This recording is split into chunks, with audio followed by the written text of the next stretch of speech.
ചൊല്ലി ഞാനൊരു കല്യാണത്തിന് പോകുന്നു.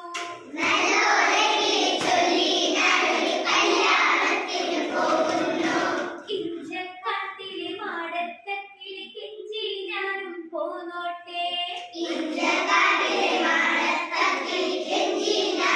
പോന്നോട്ടെ. അമ്മയോടൊന്നു ചോദിച്ചോ നീ ചുമ്മാ വന്ന തെറ്റല്ലേ?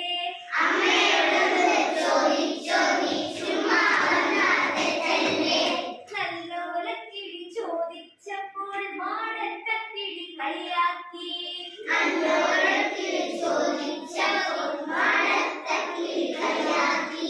ഇത്തിരി ദൂരം ചെന്നപ്പോൾ ഒരു വൃക്ഷം കണ്ടു മാടത്ത.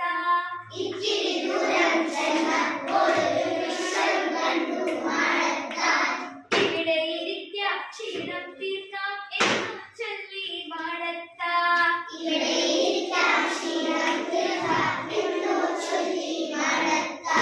പെട്ടെന്നയ്യോ വെടിയുടെ ശബ്ദം മാടത്തക്കിളി താഴത്ത്.